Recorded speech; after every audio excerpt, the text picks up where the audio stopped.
Okay, so let's make a wine bar. That's our project today. This should be a fun project compared to the projects I've been working on the last couple months. Have been really big projects, bookcases, radiator covers, all kinds of different tables and some even, on-site work, which has been pretty stressful. This is more of a fun project. It's an economical project for a client. So this is going to be a wine bar, we'll call it, a glorified cabinet. This is not going to have any finish. It's going to be built around the refrigerator. There's the specs there. So the refrigerator is going to be on the left-hand side here, and then on the right-hand side is going to be a cabinet. No shelf pins, nothing, just a cabinet. They couldn't even afford a shelf in the right-hand side there. Right now, they may add on to it, which I'll address later. But right now, they just wanted a bare bone box that they could paint themselves. They're going to put their own top on, or maybe I could sell them a butcher block top, probably cheaper than they're going to pay for, slate, quartz, or whatever granite top they were talking about putting on. So here we have just one sheet of plywood. It's a sheet of birch. They want like I said, the most economic box I could build them. They're going to paint it themselves, like I mentioned. So we have one piece of birch, and this pretty much does the whole job. We even have some left over. So it's going to be birch for our carcass, and they're going to be using pine for our base, bottom base, which is going to be about 2 inches in height, which will be a small toe kick because they want it, like a little platform. And we're going to be using poplar for our face frame.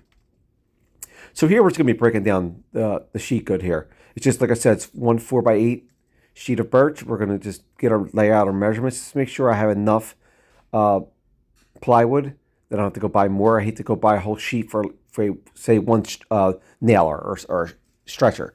So it looks like we're going to have more than enough here for this box. The box is only going to be 34 inches, about 34 and a half inches wide. It's going to be 21 inches deep, and it's going to be about 36 inches high, including the platform. So the carcass itself will be about 33 inches or so, 33 and a half or so, and then the platform will be another 2 inches or so. Then they're going to put a top on, which will come out to about 36 and a half inches when it's all said and done, depending on what kind of top they put on. But the top will be another, someone else's problem, more than likely, but I got to take that in consideration. So here we're just going to use a track saw. You can use a regular circular saw with a straight edge. I know I say it all the time, but I've done that for years. But the track saw obviously makes easy work with this, especially when you're cross-cutting like this. Big sheets of plywood. I just put some styrofoam underneath and just cut out my strips that I'm going to need for the carcass. And I'll cut the one piece, and I'm over cutting these right now. So they're about an inch or two bigger than they need to be because the factory edge on these plywood sheets are never correct. They're never good. So we're just going to kind of get a rough layout, and then we're going to take them over to the table saw later to come to the final dimensions, especially in the width and the height. So the track saw, like I said, makes easy work of this. We're just going to use one as our template. We're going to cut 3 of these out, so we're going to have 2 end pieces, a bottom piece, and then we're going to have a center divider, which we'll cut out later because that will be more of a customized piece where I have to fit that in because we're using dados for our. We'll call it a center divider, but it's really not a center divider, which I'll show in a couple of minutes. It's going to be more offset divider. It's going to be 18 inches wide on one side of the carcass. It's going to be 15 on the other. So it's like a 3-inch difference where this divider is going to go. But right now, like I said, we're just going to take everything to the table saw, and we're going to cut it down to its final dimensions before we start cutting our dados and cutting out our nailers and assemble and everything. So that's all we're doing. So let's go. Let's cut those all up, and then we'll go from there.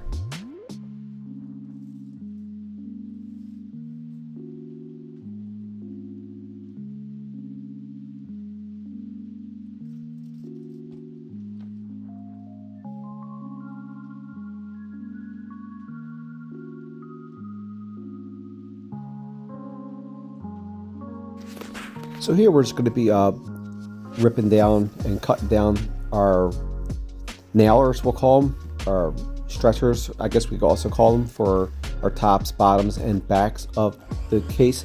So this is technically just going to be like a big cabinet carcass. So you always have to want to have your nailers and your strips cut up, ripped up, and then we're going to use the miter saw to do this. And obviously we always cut the width already on the table saw. So now we're going to be using pocket screws to attach that and glue and brad nails. As you see, when we start building the carcass, we'll pull the brad nailer out. So right now we're just going, and this is the bottom of the bottom part of the carcass, so it won't be exposed. We're going to be using pocket screws for that. That will screw into the side pieces, and then the top pieces the nailers will also be using pocket screws too, plus brad nails, like I said, and glue. So that's all we're doing here. We're just going to just put some pocket screws here, holes, so they won't be exposed, and we're going to be using the dado stack here. We're going to be using the dado joint for our center divider. Well, it's actually not a center divider. It's going to be an offset center divider. So the divider is going to be roughly 15 inches on one side and 18 inches on the other of the carcass. And that's what the client wanted. They made that change kind of last second. So we had to reflect that. So we're going to be using, anyway, we're going to be using a dado for the bottom of the cabinet. We're going to have a dado slot groove in there, and then also the back and the top nailer strips will also have a matching dado groove to fit the center or the offset center divider in. That's what we could call it. But so right now we're just going to run this right through, just one dado groove in the bottom and then one in each nailer piece. So we're just going to take our time here, use our dado stack and just use a push down block and just go through real slow here and just get a nice even, make sure we're tight against the fence and get a nice straight dado cut.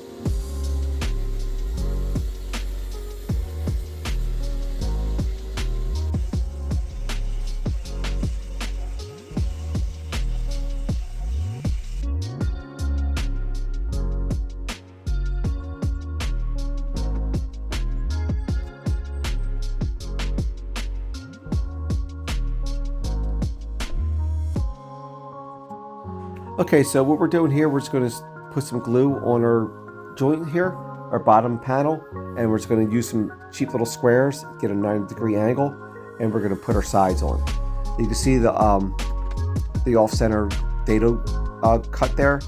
That is where our divider will go, and also that strip there is very important. It has to line up with the back stretcher, nailer we'll call it, groove, because the divider is going to fit perfectly like a puzzle into all these grooves. So we kind of already did a little dry assembly ahead of time, but really we're going to just really put this together. And I'm going to make a mistake, and I'll show you in a couple minutes here, but and you'll probably see it.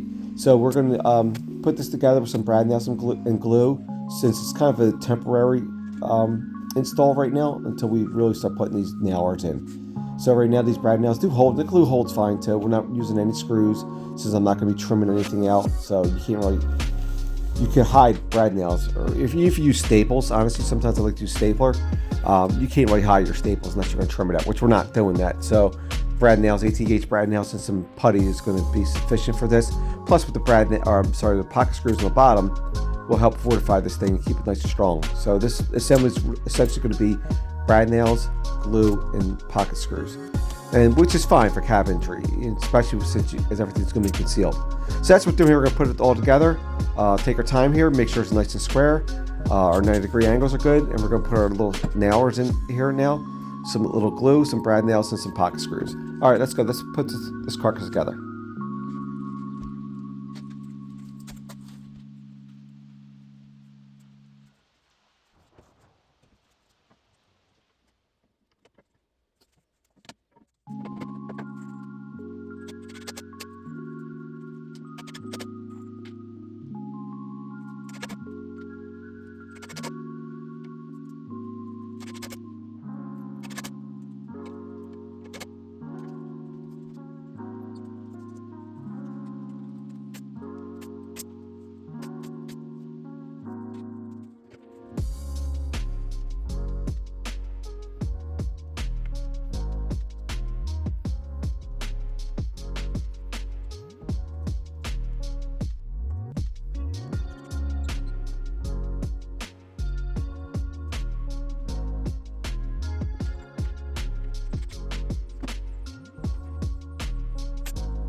Okay, so now we have a regular blade back in. Obviously, I had the saw unplugged as I do it. Whenever you change out blades, make sure you always unplug your saw. That's a very important thing. So now we're going to just cut up our divider piece here. Just going to use a table saw. We're going to cut the final height and width of this piece. And really, honestly, it fits so tight, you don't even really need glue. I put a little bit of glue in the joint, and we're going to throw a couple brad nails in. The bottom and the tops here, but it's really tight. So I was real pleased the way this went in. It was a snug fit. I just had to tap it in with the little mallet, and it lined up really good with the dado grooves we put in. So this worked out really nice. So I was real pleased with this. Like I said, just tap it a little bit and it went right in. Okay, so here's where I realized my mistake that I mentioned earlier. So this little center divider here, off-center divider, needs to be moved over. So I had the carcass backwards. So the left-hand side is going to be the fridge and the right-hand side is going to be the door. So I had to pull that back little stretcher out that I arrowed out earlier and pull that to the front and just turn the unit around. Since both sides are fine. So it was a quick little mistake. I was able to fix that and resolve that real quick before the glue settled in. All right, let's go. Okay, so now we're going to move on to the face frame. So this is going to be poplar. We're just going to mill this up. We're going to cut it on the table saw to rough dimensions, and then we're going to run it through the planer, get down to final thickness. So these dimensions are going to be about 1.5 inch in width and about 1 inch in thickness, a little under when it's all said and done. And we're just come to the final length and dimensions on the miter saw. And to set these up and install these, we're going to be using pocket screws. Pocket screws are perfect application, especially for cabinets and especially face frames. It's pretty much what they're made for. A lot of times when I do trim like this, I'll just brad nail, I'll do miter cuts, etc. Different ways to lay this out. But a face frame is definitely like this. Traditional way is pretty good because it helps square the unit up and kind of forces the box, the carcass to square up. So now we're just going to lay out where we're going to be putting our pocket screws, and we're just going to put this together with a little glue and clamps here. It's pretty simple. It's a pretty simple application. It's a perfect application for this.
Okay, so it's a little education on the idea of a face frame. The purpose of a face frame, really, and most people know this, but if you're newer at woodworking or construction or cabinetry, not that I'm an expert, but this is just, my general experience is not only does it cover up the plywood seams, which are very unattractive, it also squares up your box and your carcass, and vice versa. So that's the idea of this, and there's different ways you can do it.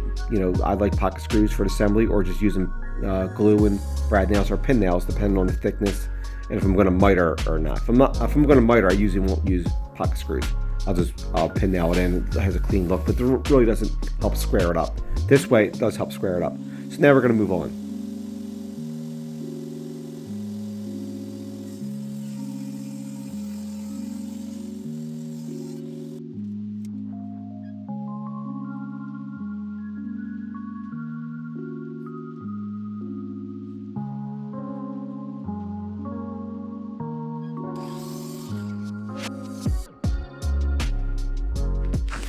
Okay, so here we're going to start milling up our poplar for the shaker style doors. So the shaker style door is just going to be some tongue and groove strips, poplar strips. It's going to be about 2.5 inches in width. These are going to be long, narrow doors. So the way I assemble this may upset some people, or be perceived as a mistake, but it's really no right or wrong way to do this. So we're going to be using a table saw for this. We're going to just be cutting our grooves down the center. So you're just going to cut one side, flip it around, and cut the other side, and then maybe tap your fence a little bit just to get the groove to fit your center panel in, which is, for me, it's going to be plywood. It's going to be 1/4 inch plywood that we have to match the birch. So we're just going to be using that, and like I said, just going to kind of sneak up on your fit here, and just use a table saw. You can, like I said, use a router table, and I had the bits for it, but this is going to be just a flat panel, shaker style like this. You see you have your stiles and your rails. Your rails are up top, your stiles run on the side, and yeah, I'm going to be cutting the tongue in my my stiles, which is probably going to make some woodworkers upset, especially YouTube. It's going to be perceived as a mistake, but it's really not. Especially this is going to be a ground unit cabinet, so honestly, if you don't want to see the joinery, you're definitely going to save if you have the cut in your rails, because you're going to be looking down at the door rather than eye level. So I mean, but I don't think it's that. I'd like to see the groove. Personally, I like to see the joinery, as a woodworker. But like I said, I don't think there's any right or wrong way to do this. It goes together the same way. And also, it's a long, narrow door. I just felt like it was going to be easier to install with the tongues in the stiles rather than the rails. And the stiles are your panels going up and down, that the picture showed earlier. So that's all we're doing here. We're just going to use a table saw. We're going to cut our grooves. We use a speed square, combination square to set our reference up. And these go together pretty good. Like I said, you got to sneak up when you're cut sometimes with these. But once you get it dialed in, it's a pretty simple process to build these doors with the table saw. And that's what we're doing here. We're just going to take our time, make our cuts, cut our tongues out here, make sure everything fits, and then we're going to do a dry assembly. All right, let's go.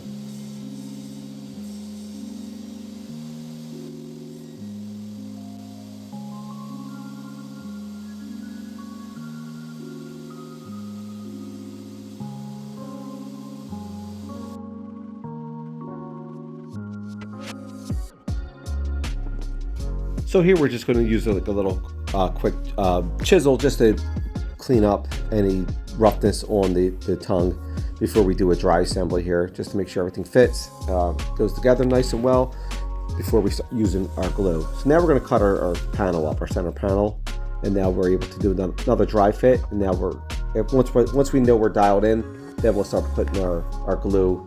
And you can also use pin nails too for this, but we're not going to use pin nails. We're just going to use some glue and some clamps. And another tip, and a lot of woodworkers say this, a lot of cabinetry people will tell you this, is I like to make my doors a little big when I initially build them. That way after the glue up, I can cut them down with the table saw, as you'll see in a couple minutes, to fit the door opening perfectly. And you can also not just use a table saw, you can also use a big sander, etc. So you just want to be able to make sure everything fits correctly, and to do that, you want to be oversized rather than under, so you can have even gaps around your door openings. So that's what we're doing here. We're just going to put everything together. We're going to use some light clamping pressure and let it sit for a couple hours, and then we're going to move on to our next steps. Okay, so now we're going to start on the bottom platform. We're going to be using some 2x3 pine we have left over. We're just going to mill these up with the miter saw, then take them over to the table saw, and cut the rounded edges off, get them to the rough, or actually the final dimensions for the fronts, backs, and sides. And that's what we're going to do here.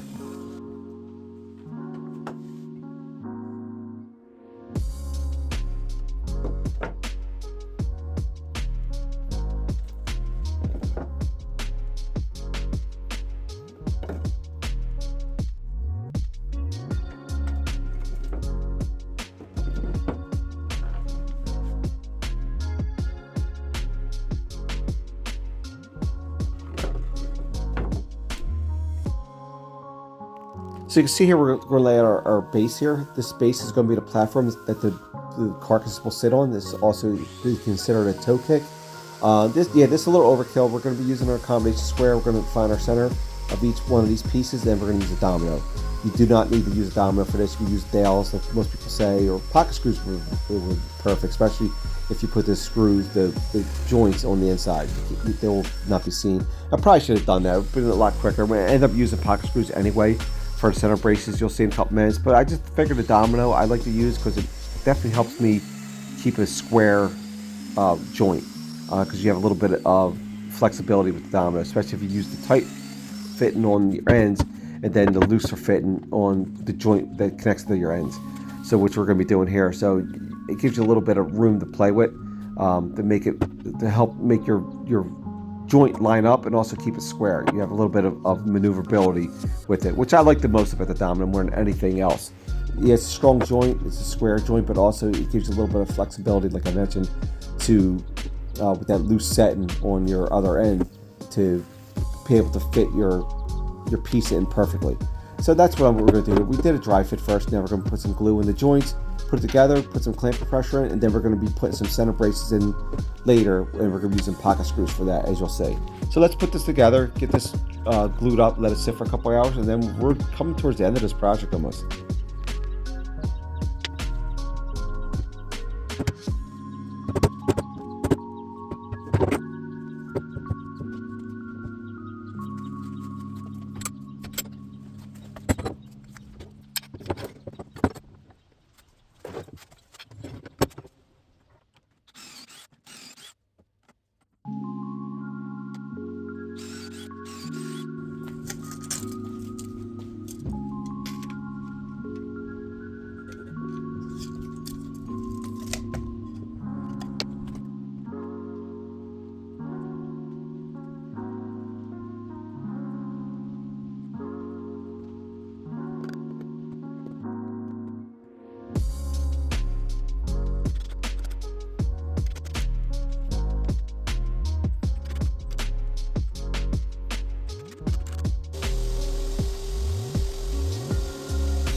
Okay, so now we're going to assemble the door. We're going to be using this little cheap jig I have. It's like a Wood River jig. I think I got it at Woodcraft or whatever. It just lets you drill your hole. Comes with a bit, and on the door side, and then for the receiving side, I put, like I said, I put a little piece of trim in there to match the face frame thickness, so it gives you a little more room to install the receiving end clip, which we're just going to do. We're going to pre-drill with the self-centered drill bit.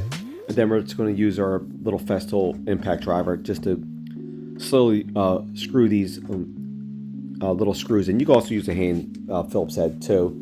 So most people do that, but this drill is perfect for this because it's very slow impact, and you can kind of control your speed so you're not splitting any wood, preferably. So once we get that set up, it's pretty simple to build this. So this project, I'm going to say, was pretty fun. This project checked a lot of boxes here. We were able to use most of the tools in the shop, different types of woodworking applications. As you can see here, this door does not fit correctly. So the good thing about these soft close hinges, they have 3 little screws on the inside of the hinges where you can adjust your door up and down, side to side, and in and out. So you just got to you can really dial it in with those little screws there. So now we're going to put a little door stop in. You can use some CA glue and some activator, and also we'll throw a brad nail in. We're going to put one on the bottom and the top just to make sure the door doesn't slant in once top and bottom, so it just lays perfectly inset with the face frame. So that's what we're doing here. Like I said, this project, I said, was very fun. It's a great woodworking skill type project because you're, like I said, you're utilizing most of your tools, most of your skills, from your pocket screws to something like this where you use a cheap little template to put your handle on, the same application you would do with a drawer. So you're going to just countersink with your drill through, and then countersink from the back, put your screws in, and just lightly